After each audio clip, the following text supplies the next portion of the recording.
Hi, welcome to the Whiskey Chicks podcast. My name is Amy. And I'm Amy's sister, Suzie. We are going to be talking to you about Whiskey Chicks. You may ask yourself, what in the world is a Whiskey Chick? Well, it's a term our Nana, our grandmother, used to describe anything and everything, like a doodad or a thingamajig. For our purposes today, Amy and I have framed Whiskey Chicks as those random moments in life that accumulate over time that compel us to grow, learn, and evolve. Whether it's good, bad, ugly, funny, or sad, with each Whiskey Chick comes a lesson, an aha moment, a lotus blooming from the mud and muck, resulting in wisdom and healing. Whiskey Chicks have brought us both to a place in our lives where we love ourselves and speak our truths. The last thing Nana said to me before she passed on was, "Be true to yourself, little A." That was the nickname she had for me. The angel spoke straight through her in that moment, and I knew I had quite a journey ahead of me. It was that Whiskey Chick, the last Whiskey Chick she delivered, that set me off on an incredible growth journey. She is the force behind this creative endeavor. We dedicate every Whiskey Chick to her. We're grateful you're here.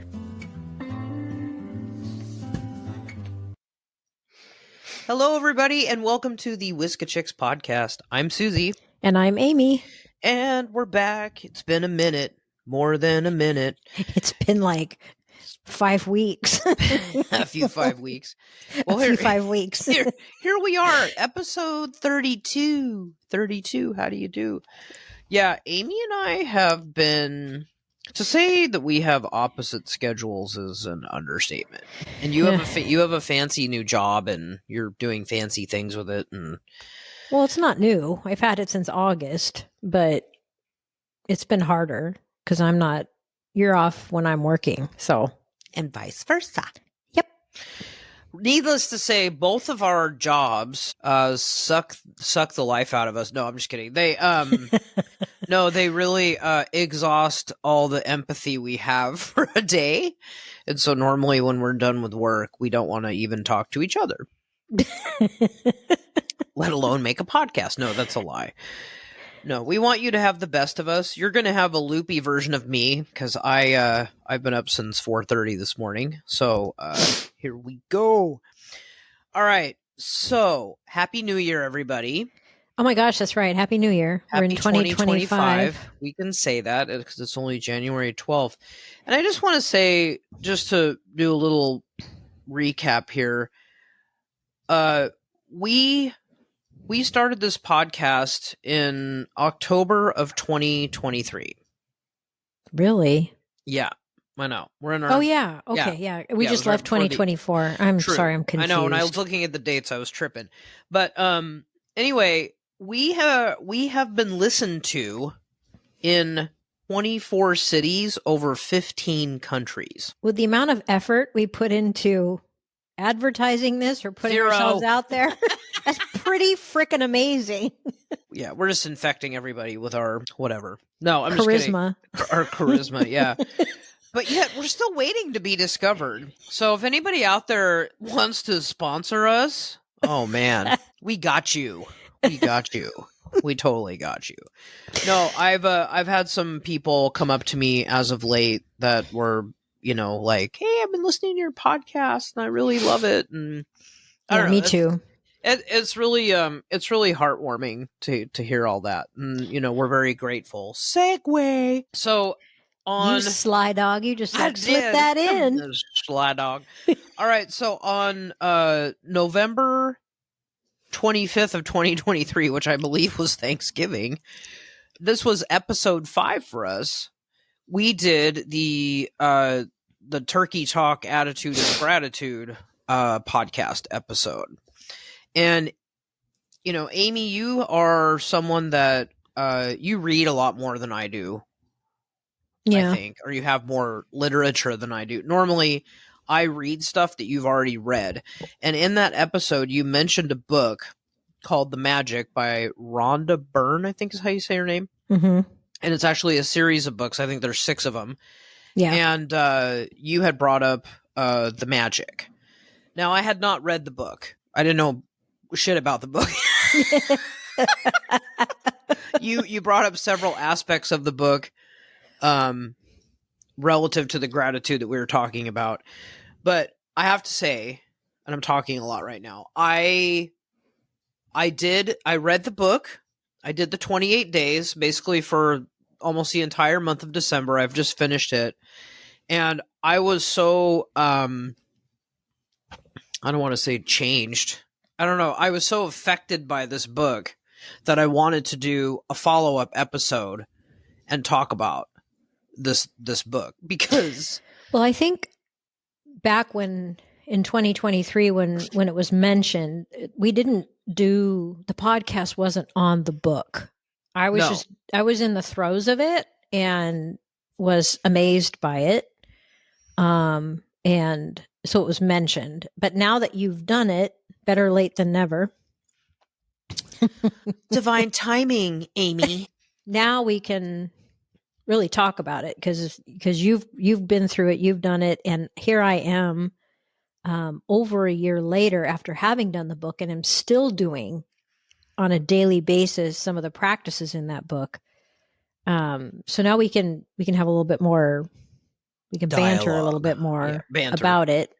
And I still have my journal from when I did the book. And so now when you were in the middle of it, I went back to my journal to see kind of what I did at certain parts of the book that you were at. So I could just kind of see, what I wrote about, what I did, what I focused on, that sort of thing. And it was interesting to look back and then have it now be over a year later. And I'm just in awe at the things that were manifested and the things that happened since I've done that, since I did the book over a year ago. So it's pretty amazing stuff. Yeah. I mean, I've given that book to two people, even while I was reading it, two people that I thought could really use it. Mm-hmm. And also I find myself, when you're interacting just with people during the course of the day, when they're bummed about something that hasn't happened to them. And, I've given them one or two of the exercises to try. The one I give them is the one exercise where you, something that's really challenging for you, that you write down 10 things you're grateful for about it. Yeah. Oh, you know what? Boop, boop. Let's put it in reverse. Let's back up and talk about the kind of the premise of the book really quick. Boop, boop. Oh yeah, we're talking like people know what we're talking about. Exactly. It's been over a year. I mentioned that we basically record our phone calls, so just deal with it. Anyway, you're in our heads. Welcome. Enter at your own risk. Exactly. But the book, Suzie gave the title, it's called The Magic, and it's essentially 28 days, roughly a month, of daily exercises. And it helps, the main focus is gratitude, essentially. You do all these exercises and they some of them build on each other. Some you do once during the month. Others you will do every single day during the month. And it's those daily things that I still do to this day. But you have a journal, you write, it's a book about gratitude and then manifestation because of gratitude. And so it's basically daily exercises that you do around gratitude in a nutshell. So some are a little more lengthy than others. But it really increases your awareness around. I mean, I know we say, "Oh, I'm grateful for my home. I'm grateful for my car. I'm grateful for my job." But this has you drill down. I'm grateful that I have clean water that I can drink. And then what's behind that clean water? What has to happen in order for that water to get to me clean so I can drink it? I need to be grateful for all those processes. I mean, it really makes you kind of dig into some what are otherwise routine, mundane things every day in your life that you just don't, you could just kind of skip over and you don't ever really express gratitude for. We kind of, I hate to say take it for granted, but we're lucky to have clean water. We live in a country where we have access to water. Some countries don't, so it really makes you dig deep and drill down and really it gets grainy, like with gratitude, like just all the little fine things in life. And in the process, of course, you're manifesting. You've got ideas and visions and things that you see in your life and what you would like to manifest. And then, you do that through gratitude as well. So it's a daily exercise type thing. And I filled an entire journal when I did this book. So I don't know about you, Susie, but. Well, I mean, the writing, because it's like, the book is a commitment, right? It's a commitment. You commit to 28 days, and the point to doing it for that length of time is that, I mean, I'll just be blunt, like, it's like an amazing type of like brainwashing and rewiring. And a positive one. For me personally, I believe it was the one thing that I was really missing from a lot of the trauma healing that you and I separately, but different experiences, but trauma healing over the last several years. And I don't know. I found myself, I literally sit in my I live in a studio, so I sit in the living room, kitchen, and bedroom at the same time. But I literally sit here every morning with my coffee now, and I even went to my friend's paper shop here in town and bought a beautiful journal just to start the new year so I could continue to do this. And I realized this morning, because one of the things that you do every day with this book during the 28 days is you write down 10 things that you're grateful for. Yeah. And I realized this morning, I'm like, if you do that for 1 year, you have 3,650 things you're grateful for. That's a lot. Yeah. I'm sure you could do more, but, and I love that at the end of the night, you have you pick one thing that you're grateful for, that happened during the day or whatever, and focus on that before you go to bed. So you're going to sleep and you're waking up focusing on gratitude, and then they give you exercises to do throughout the day that make you aware that you need to have gratitude. I don't know how else to say that, but one of my favorite exercises was the magic steps, because it says something like every day Einstein said thank you 100 times or something like that, for his adult life. So I'm like, what? So the exercise is that when you every 100, you walk 100 steps saying thank you. And so I was walking from the car to my store for my shift. And this guy, it's 6:30 in the morning, and I'm like, thank you, thank you, thank you, thank you, thank you. And there's this guy walking his dog, and I'm like, morning. Thank you, thank you, thank you. And it's by the time I got to the back door of my work, I was like, but I'm telling you, this book is a game changer, and it encourages and instills the fact that we actually block the things we desire the most in life from manifesting for us because we're not living with enough gratitude. I think I'm saying that plainly. No, that was eloquent. Did I do okay? 'Cause I'm tired. You did that. No, that was perfect. That's exactly what this book is about. Without gratitude, it is very difficult for things to manifest. It really, gratitude comes first and foremost before anything. And you'll find that the more grateful you are, the more joy you feel, the more peace you feel with your life as it is. All of a sudden you have no expectations. You're grateful for what you've got right now and what's in front of your face. And we all know, Susie and I have talked about this many times, you cannot put expectations on the universe. It doesn't work that way. So through this book and through gratitude, you remove all expectation. And the universe knows your desires and wishes. It knows. And it's just waiting for you to step back and allow the universe to do its thing without any expectation, without any condition, with pure trust and just being grateful for what you have right now, and I mean, because it really gets granular. I went to sit down every day and to write out 10 things that you're grateful for. I mean, I found myself like looking around the room, looking outside. I'm grateful for the grass. I'm grateful I have green grass to look at. I'm grateful that I have, it's like you expand your gratitude with such magnitude with this book.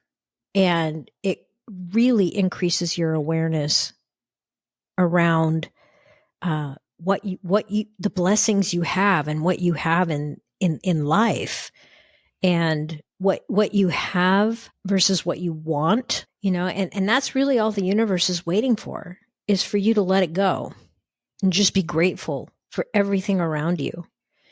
And it's really powerful. And that book changed me. Like I said, over a year later, and I am still utilizing those tools and practicing. And boy, oh boy, 2024 was quite the year for me with manifestation. So it works. Manifestation works for me. It's true. No, the book also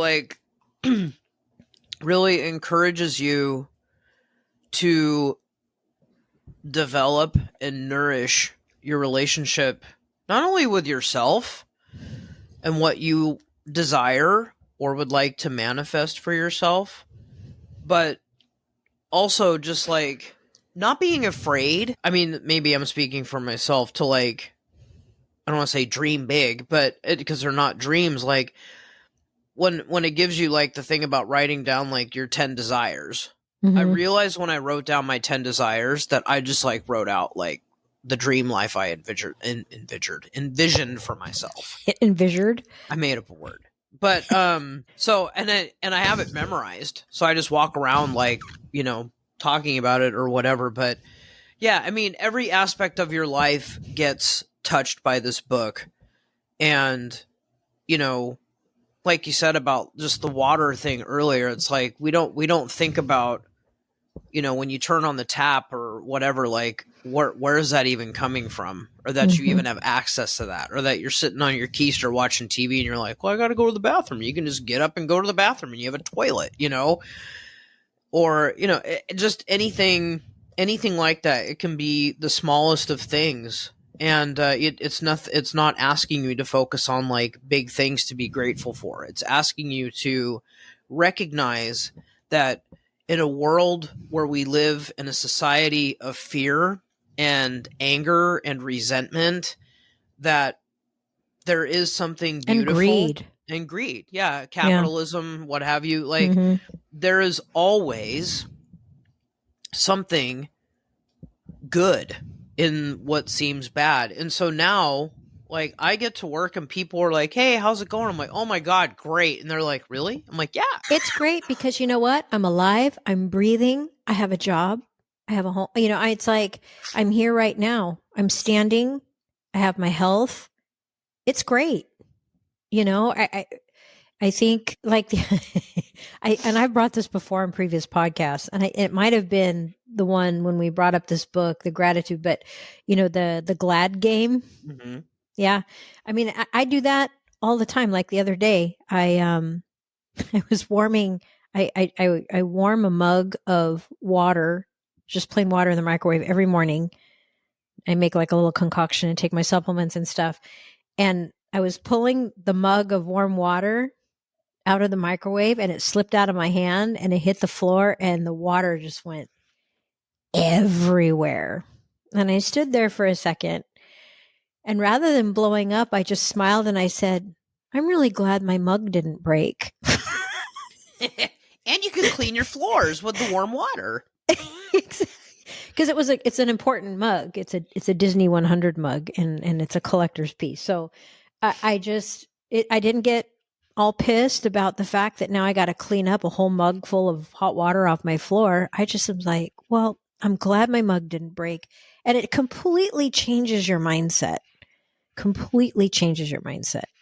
I'm glad I have warm water. I'm glad I have, it's just like, and then you're done, and the universe hears that. And little moments like that are so important, and you will be rewarded if you do it consistently. You will be. I know it's like normally when stuff like that happens, you're like, God damn it, I know. And so similar to your water, like right when I was in the middle of I'd actually just done my magic for the morning. I think I was like halfway through the book.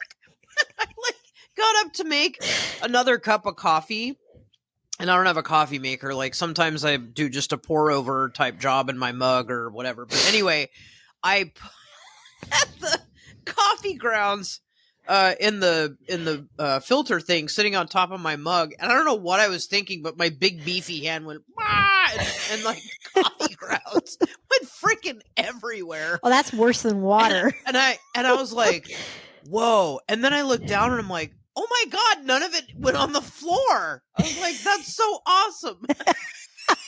Where did it go? It was all over the counter. Oh, okay. But I was like, how did none of that not like go? I was expecting it to be like in between my toes and everything. Like nothing hit the floor. It all stayed on the counter. And I was like, I actually wrote that in my gratitude the next day. I'm like, I had an accident.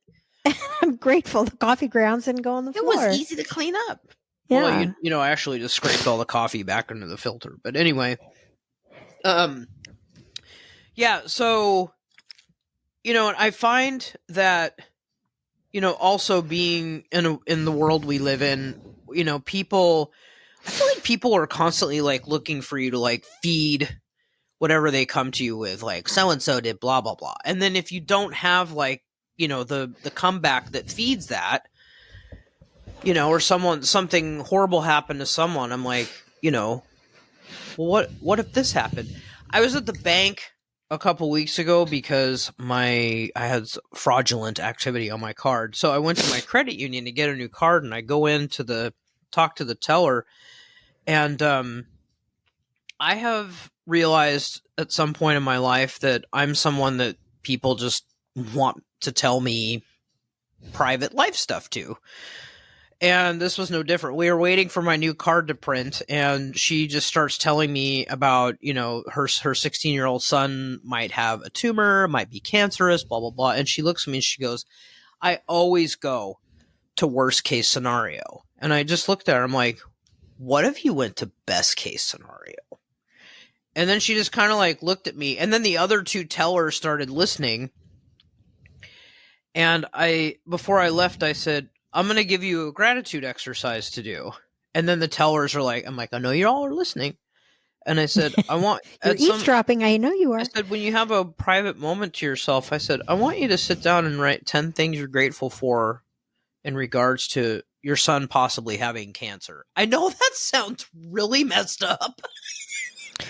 But it is the power and the magic of this book and these exercises. Yeah. It really is. Because here's the truth. We are all on a journey. The soul is on a journey. And if it's written in her son's journey to get cancer, there is a reason for that. And there is a way to navigate through that challenge, without being negative. And I'm speaking from personal experience because I've had cancer, and my best friend called me the cancer clown, which I thought was funny. But like, like you always say, Amy, like nothing just happens, right? So when something is presented to us, the first thought is it's happening for us, not to us. That shifts the mind to think that it's not a personal attack. Yeah. It's just something that you have to find a way to navigate through.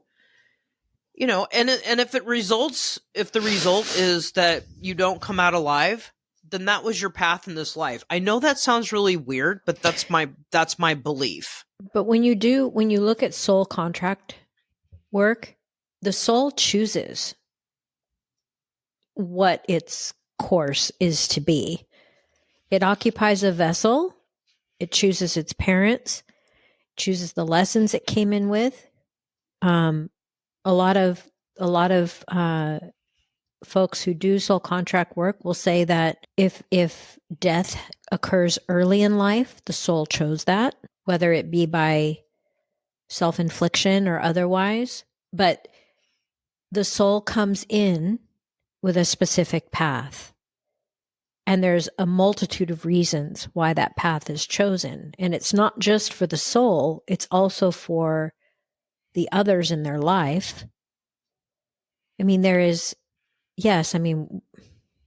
can be sadness and grief and all of that, but there is always, always a reason.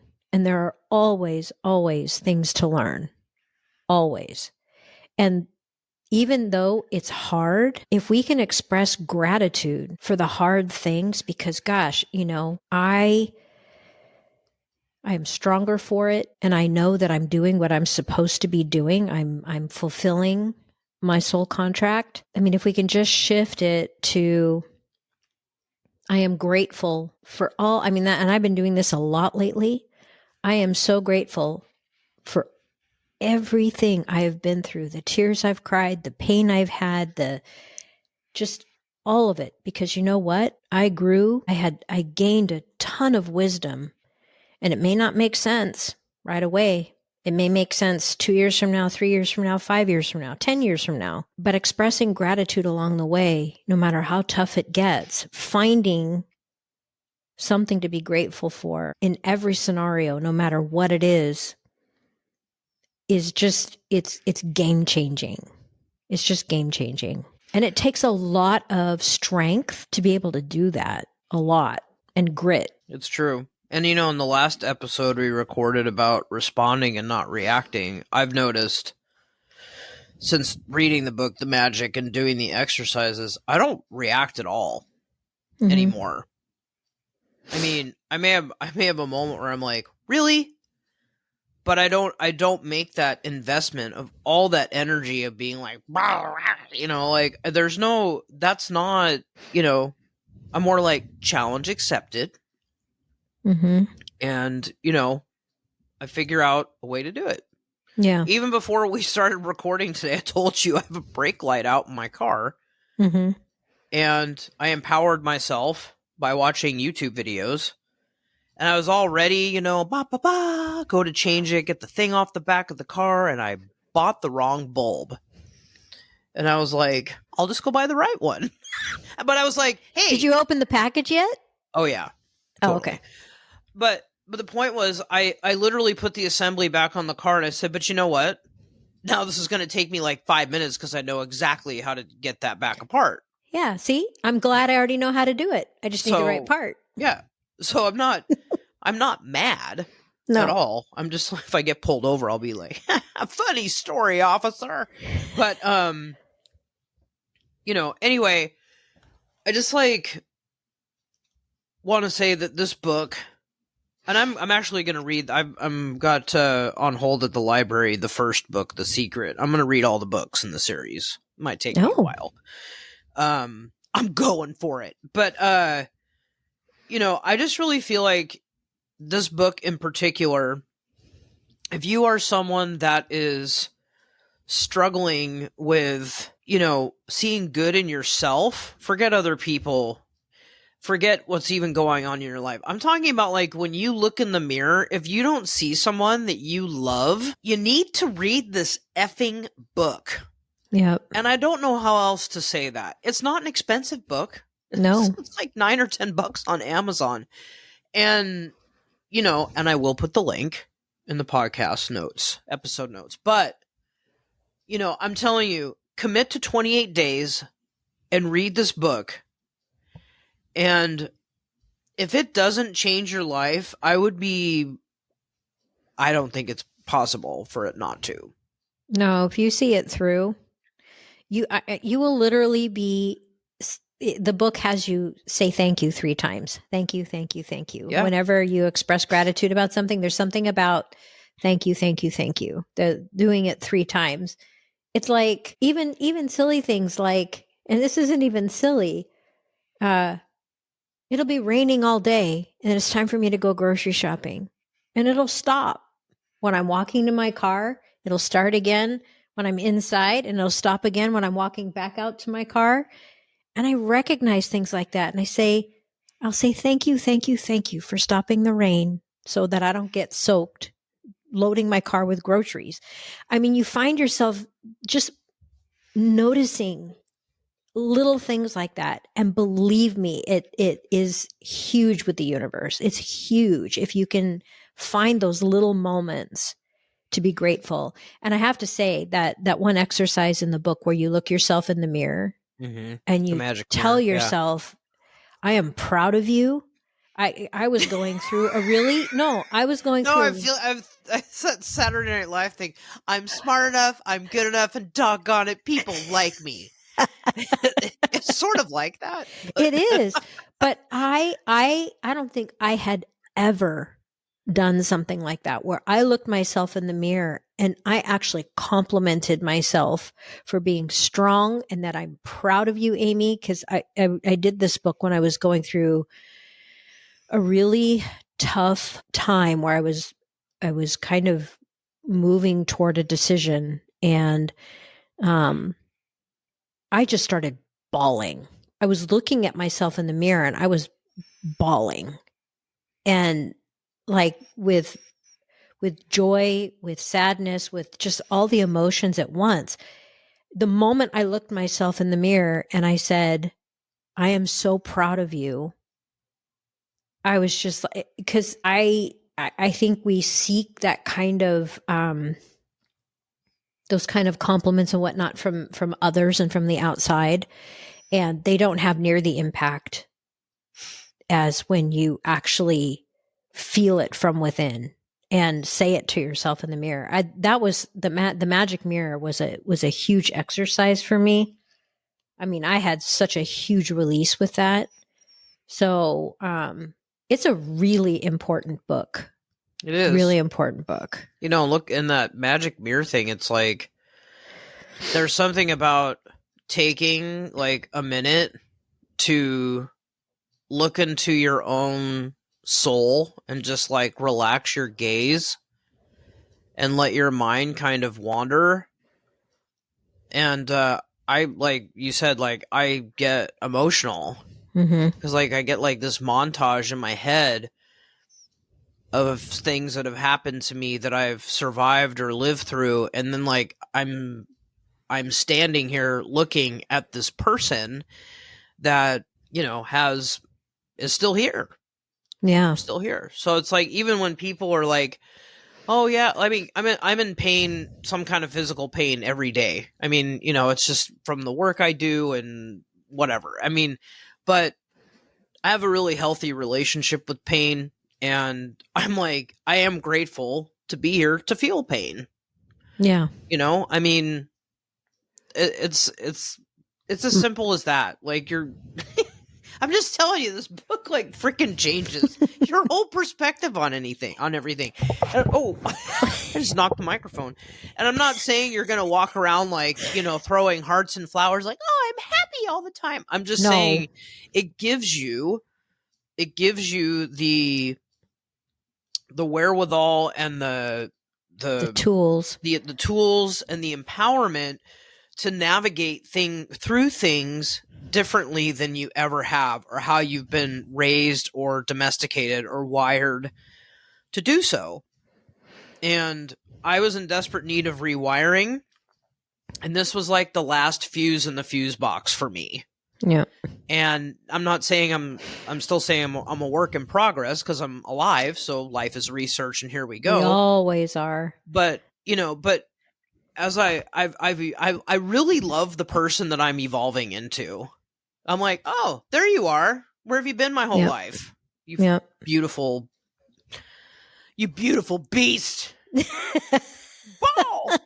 On that note, the homework is get the book. Get the effing book. Get the book and do the work. Do the work. You know, it will change you. Do the 28 days, and I mean, you're welcome. Change your life. You're welcome. Yeah, you are so welcome. So I'm going to put the link for the book in the episode notes, and if you clicky or copy and paste that link, it'll go to our little Amazon Whiskey Chicks page. And it does? It should. Oh, okay. I thought we didn't have that anymore. We do. Oh, okay. We do, yeah. But anyway, yeah. Or do what you want, but I'm going to put the link there anyway. But yeah. I mean, Amy and I we're living proof, and that's another reason why we do this podcast is just to share things with you like this. Mm-hmm. We're not out, we don't have a mission other than, we just like to share. Well, but I think that is part of our mission is to share. We've done a lot of the work, and it's important to share. And I think the feedback we get from people who listen to us is, they're on the journey somewhere, and I hate to use the word we're ahead. I don't, that's not what I mean, but we're trailblazers, and we're paving the road. And for those who want to come along, we've got some good insight and suggestions, for them to. And we're funny. And we're real. We are real people. We're really sisters too. Anyway. All right. Again, I'm going to say this again. Get the effing book. Yeah. That's all I'm going to say. All right. We're way over on time, but that's okay. Only 7 minutes. This one was it's not like the computer's going to blow up. You're over. We just don't like to keep talking like I'm doing right now. We like to keep it to 30 minutes. So we apologize for the 7-minute slop over. No, we don't. No, sorry, not sorry. We are not sorry. This is divine timing on the ticker of the podcast. Anyway, yeah, get the effing book. That's all I'm going to say. Yep. Again and again. All right, everybody. Until the next time you hear from us, hopefully will be sooner. Before July. Yeah, it'll be before July. I promise. Anyway, until next time, we know what old Nana would say. Be true to yourself.